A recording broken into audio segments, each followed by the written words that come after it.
staying optimistic isn't a switch you flip and you're optimistic for the rest of the week, the rest of the month, the rest of the year.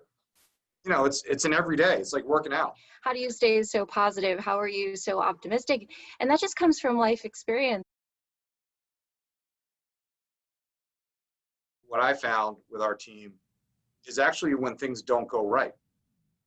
And so when things go wrong, people know that if they, you know, we work it together, we solve the problem. And as long as people are honest with each other, we can get it done. And what happens is people address the problem. They don't feel like they're going to get yelled at about it or feel like they're on an island. And so even at the beginning of solving that problem, they're optimistic that it's going to get done.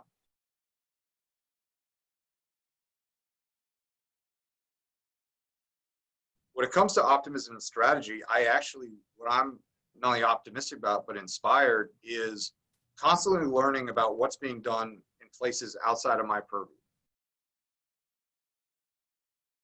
Everybody just wants to be told that it's going to be okay. Hi, it's Victor Perton here in the Optimism Cafe at the Center for Optimism. And I am absolutely delighted to have Elysia Rodriguez and Patrick Bench join me from Boston today. It's fantastic. Welcome, Patrick. Wonderful to be here with you, Victor. Thanks for having having us. I love those visions behind you. Just tell us something about them. Sure, absolutely. So either in the last 8 months, either we've been inside and we haven't been able to travel as much as we wanted to. And what I realized was over the course of the days, as we are all more comfortable on Zoom and telepresence, it's very easy to get focused just on what's right in front of you. And what I realized was, since I'm not out in nature as much as I usually am, being able to see it every day, all day, it's not only calming, but actually it leads to lowering the temperature of conversations. It keeps us moving forward, and it's a positive way to see what's in our background, and hopefully you'll be able to get out there more in 2021. Elysia, it's a huge welcome to you. You've just joined Benchmark. Yeah, so they are so lucky to have you. Welcome today. Thank you so much. Now, Patrick, the first question we always ask in the Optimism Cafe, what makes you optimistic? That's a great question that, you know what, I've been preparing for the last week and a half, and I kept on coming back to the same question, the same answer.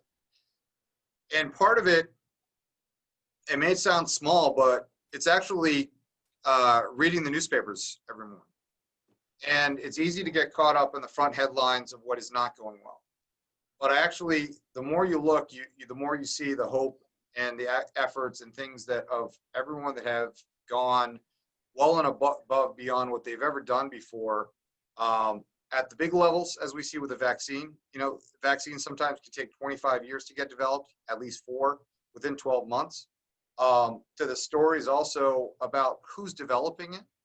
So people from all over the world with various backgrounds came together to get this done.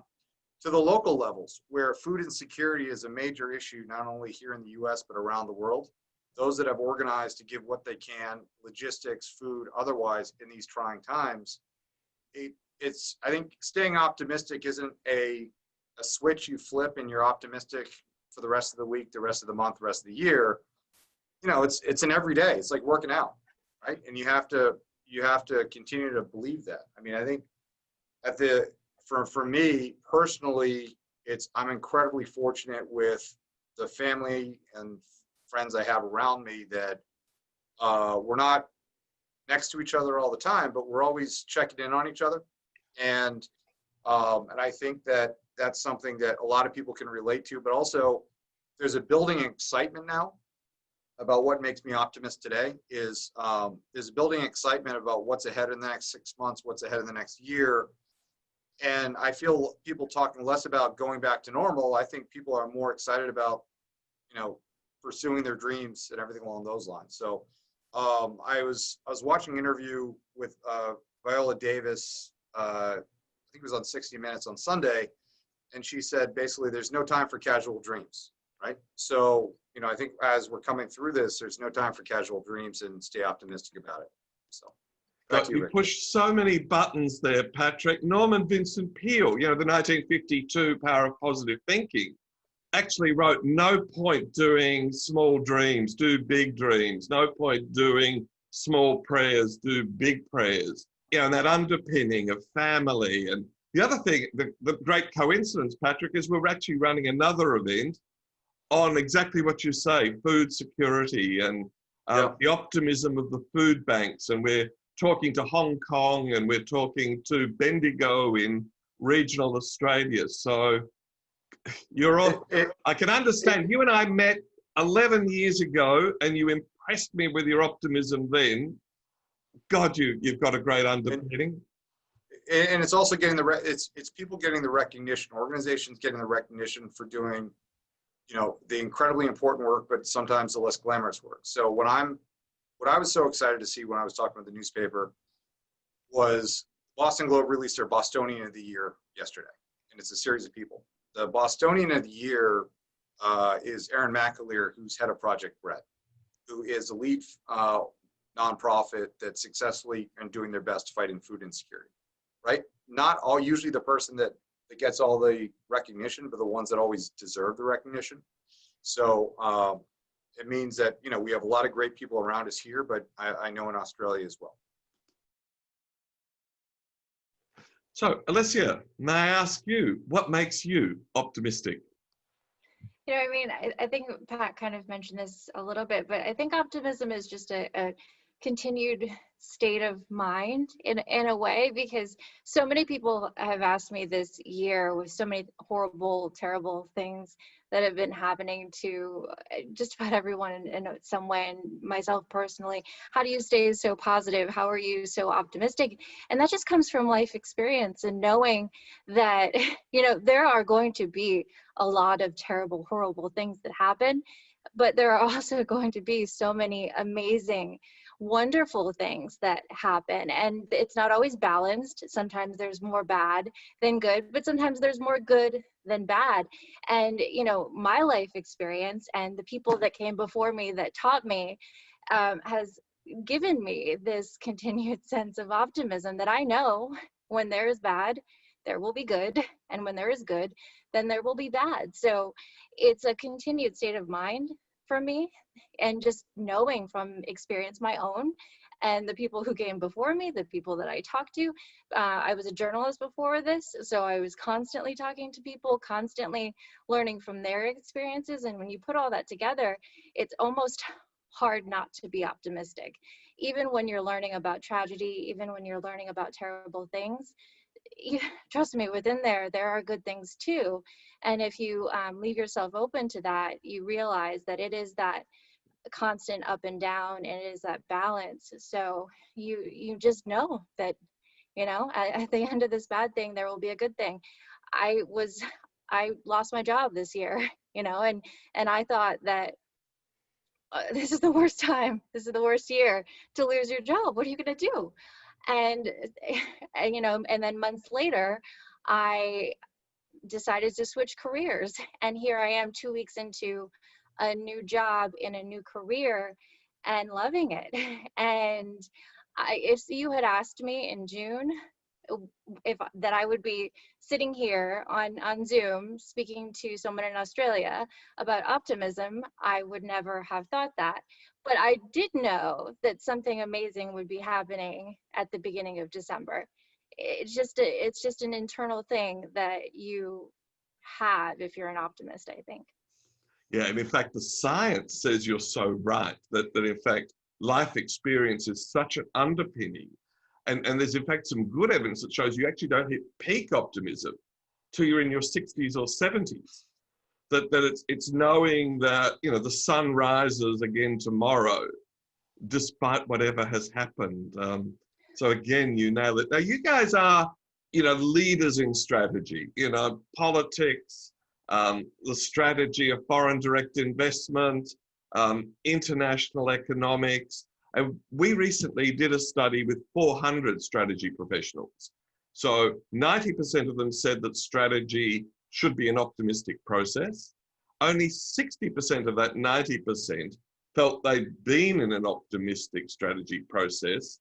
And only 20% of that 60% were in companies that actually measured optimism in workers, in stakeholders, in shareholders. So tell me, Patrick, the role of optimism in strategy, and you as an optimist and a strategist, how you make it work for you and your clients. Absolutely. So let me start with optimism and strategy, and it plays back to what you were saying about people in their 60s and 70s being more optimistic. I'm not there yet, but what I would say is, as with every business, everybody just held their breath in March, right? Because no matter how confident you are, if you didn't have fear inside you, you weren't understanding what was happening, right? But we're in our 6th year as a company, been doing this for close to 20, and there's a feeling that you just get up in the morning and say, yeah, I'm scared as hell, I'm terrified some days because you don't know what's happening in the world, but at the end of the day, you got this, right? You're gonna have a good day today, you're gonna accomplish this today, you're gonna have some setbacks, but you got this. You have a good team around you, and you have access to information, and you're healthy, God bless, let's do it. When it comes to optimism and strategy, what I'm not only optimistic about, but inspired, is constantly learning about what's being done in places outside of my purview, right? So tell me about a startup in Slovakia that is doing what I would love to do, and I may not be able to get on a plane to go to Slovakia, but I can read everything about how that model works. So even if I'm facing some really difficult problems, accessing information, basically expanding your worldview, not surrounding yourself with yourself, like what Yes sang about, is you're able to get more confidence. You say, okay, here's how these people solved this problem. Here's how these people actually saw this problem coming and addressed it. And so when we're looking at strategy, I was on a call today on the industry of esports and what the future of esports look like as an industry here in the United States. And so much of it, the conversation wasn't just about what's happening here in Boston. The conversation was what's happening in Tennessee, what happened in London, what's happening in Germany, how is Seoul, Korea looking at this industry?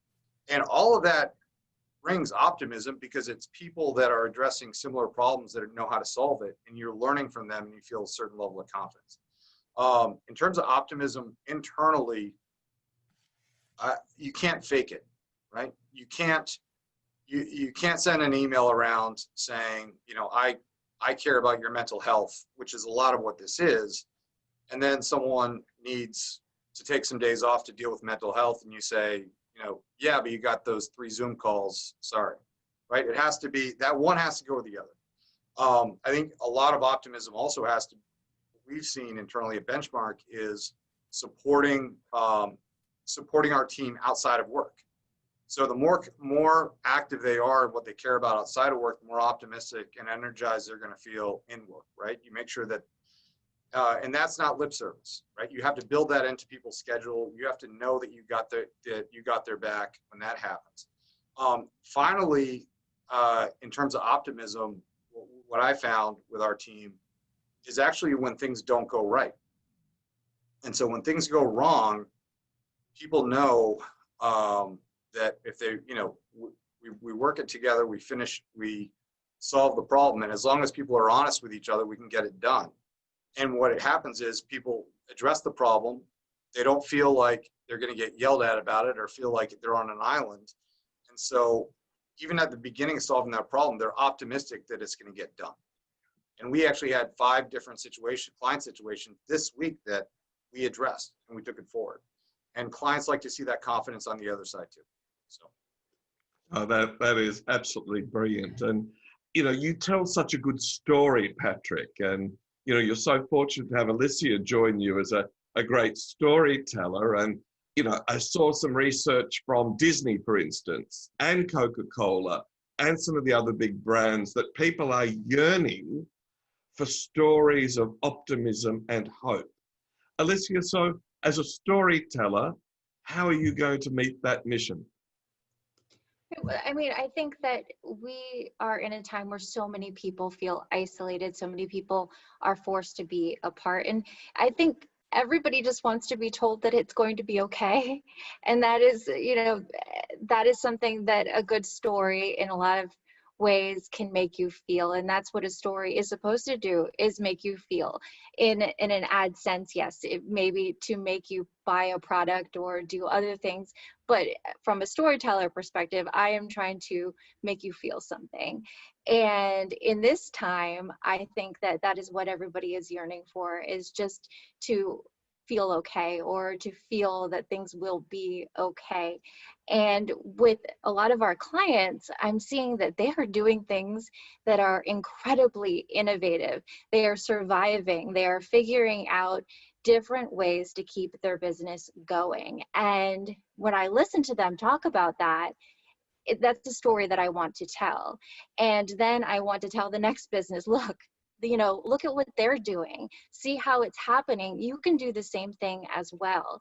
And then when I'm a media strategist, but I think that this is something that people will want to see on the news, because this is innovation. This is the next step. This is how we come out of this pandemic. This is how we come out of this year. And when I talk to reporters, these are the stories that they want to report on, is the next step. It's not just the vaccine, it's how businesses are going to recover. It's how people are going to get back to some resemblance of normal. It's never going to be the same, but this is how they're going to start feeling okay.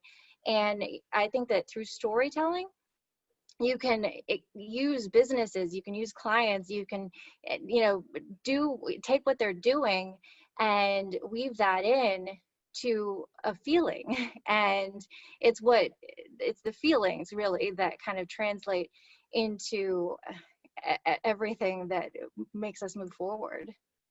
That's brilliant. In May, I was due to do a pop-up for our Centre for Optimism in Boston. And of course, we were shut down. We can't even leave Australia now. And but last week, I was part of a Hope Through Community launch in Hopkinton, just on the edges of Boston. And these authors had assembled poets and storytellers to share the stories of COVID, surviving COVID, and what's next for Hopkinton. But what they found was, in asking the world for those stories, I was in fact the first person, and I was from Australia. So 2021, where's Benchmark going? Where are your clients going? What do you see as the opportunities of 2021? Absolutely. Favorite question of the interview, besides being optimistic. So one of the ways that I think we're looking forward is also looking at what we've done this year. So during this time of a global pandemic, we've actually doubled in size as a company. We've increased our clients by a third. We worked with all of our clients this year to be flexible, to make sure they had the support they needed without the same pressure in terms of revenue. Sometimes they say we're built more like a Jeep than we are a Ferrari, in terms of that we're not always going to be the biggest firm, but we have the best team. We're going to get you where you're going. We're going to be dependable. We're working, we've now over 6 years worked with over 100 clients from around the world, from advising governments on international economic development strategy to actually working with seaplanes. So building new transportation and what that looks like. So part of what it is also, what I'm so looking forward to it is, I would say 90 to 95% of the new client partners we're working with are actually coming in through current or former client partners or relationships. People that have worked with not only me, but Elysia or other members of the team, and say, not only do I believe you're going to get us to where we need to go, but I trust you, right? I trust that you're going to be someone that carries what our culture is and what it means to be, a good corporate citizen, to whether it's in front of public officials, whether it's from the media, whether it's from the business community. As we're looking forward, I think we're looking at increase in terms of international companies that are looking to expand to the U.S., especially around cities and states. I think that as we're seeing it, much of how states and cities in the United States managed through the COVID process and worked with their citizens. I actually think that's going to be a big part of what their economic development reputations are moving forward, because it shows not only crisis management, but shows how you're working with all aspects of your industry and residents. One of the areas that not a lot of companies will say, but I will, which is we are really careful in terms of how we take on new clients. So as I was saying, we're built as a lean shop. So a potential client partner may come to us in 2021 and say, we want to hire you. In some cases, it may not be as difficult as they think it is, and let's walk them through that and make a smaller engagement. In other cases, there may be a conflict with another client that we already have, and we'll walk them through that. We're not going to take on the work and then figure it out later. And at the end of the day, we don't want to burn out the team. I'd rather reinvest and expand carefully who's on the team, rather than people are living in front of laptops all day. Because to your optimism, nothing decreases optimism like looking at a laptop all day. And finally, I actually think that we are really excited to travel again, and at some point in 2021, as Elysia smiles on the video, is looking at the fall. What conferences can we go to where we can be with people again, even in a socially distanced atmosphere? Because I feel like once you get outside of your comfort zone, that's when you really are learning, are engaging, sometimes being humbled, but that's also really important. So we're going to continue to grow. We're going to continue to be working with clients all over the world based here in Boston. But I'm excited that we're going to be also working with clients that are based in Boston that are looking now to expand all over the world. Right. So it's a nice two-way street to develop. But can't wait. You put that so beautifully, Patrick. We recently republished some material from a 1998 study in Melbourne on trust. And the conclusion of the philosophy department of Melbourne University is that trust is the optimistic belief that the person making the promise will deliver on the promise. Right. And I think that's what everything. Exemplifies That's you, everything. Pat and Elysia. People trust you to deliver. Yeah, and I mean, that's a huge responsibility. I mean, that trust has to be earned and can easily be broken too. And I think that that's why we work so hard to make sure that we maintain that reputation. And I mean, over the past year, right, we've all reflected on what's important to us. And individually, I think businesses have done the same. And I think that going into the next year, people want to work with people that they can trust. I think that's very important. Well, the tip and trick we're giving companies for 2021 is every month or every 3 months, that when they have a board meeting or an exec meeting, that instead of asking that stupid old question, what's keeping you awake at night, they replace it with what's making you optimistic. And they learn, not just, it's not about work. People like you, Pat, talk about family, faith, all of these things that underpin. So if I could just ask the two of you, what are your tips for staying optimistic? Is it meditation? Is it yoga? Is it staying in nature? It's time with family? What are those things that really reinforce that optimism, which make you infectiously optimistic leaders? And what can people copy from you to improve their 2021? I'll let Elysia take. I've taken the first one on all of them, so I'll let Elysia do that and then we'll wrap. I can be very, very serious, but I'm also an incredibly smiley, giggly person. So I try to find anything that makes me smile and giggle. That's very important to me. And I'm smiling and giggling because the first thing that I do to stay optimistic, and I have for a long time, is travel. And well, this is a bad year for that one. But I think that I have learned that travel doesn't have to be something extravagant. I have found little nooks and crannies in my own neighborhood that I can go and find. It's just finding something new that really invigorates me, and it puts, you just learn how wonderful the world is when you find something new that's right down the street. and also finding new neighborhoods as well, and talking to new people somehow, you know, in a safe way, gives you perspective. And that's why I love traveling, is because you're seeing new things and you're also talking to new people and getting perspective. And that keeps me incredibly optimistic, because it's just beauty. It's just the world. It's beautiful. And of course, I mean, you know, the people and the things that are important to you, your family. I have 2 dogs that, again, I mean, they just make me giggle and laugh.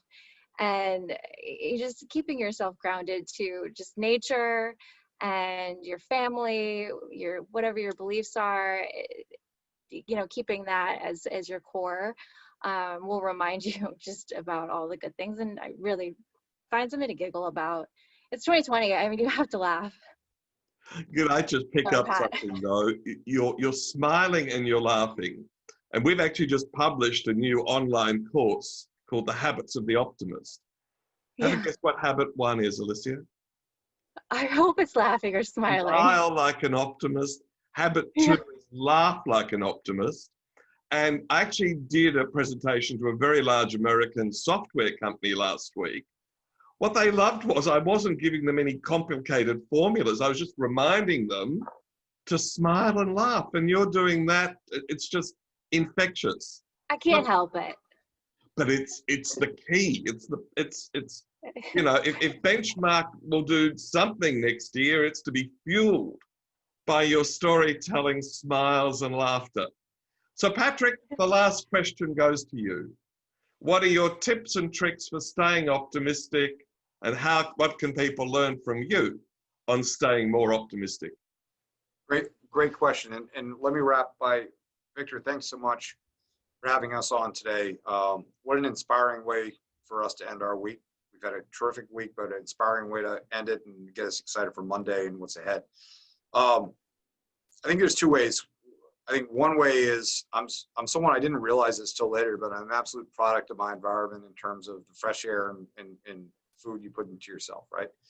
And by no way am I an example to follow with always my diet.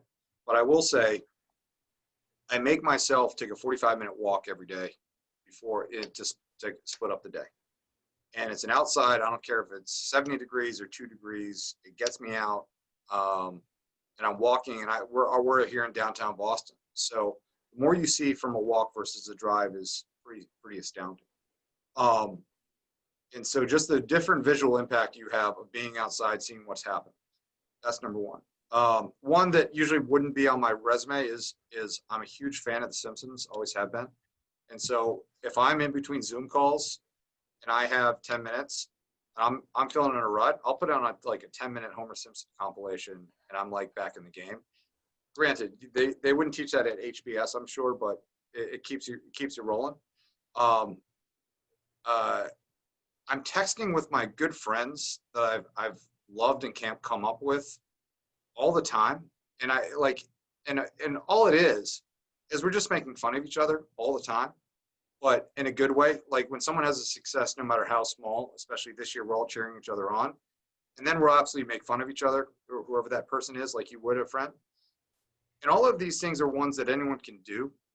And the reason I'm saying this, but my point is that I believe the reason why I'm optimistic now looking next year is because I'm able to do all those little small things, right? Like it's not like I'm talking, I'm optimistic because I've been planning for my climb of K2 next year, right? And that's my only focus. It's every day, 5-minute things, 15-minute things, 40-minute things.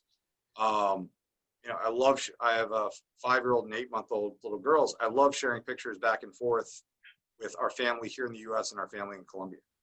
And the feedback, right? There's a positive energy that goes back and forth, even if you can't see that people. And I feel like in my experience has been, you bring that energy that translates well professionally, that translates well with your clients. There's a feeling of, whatever problem hits your desk that day, it's cool, I got it, we're going to figure it out.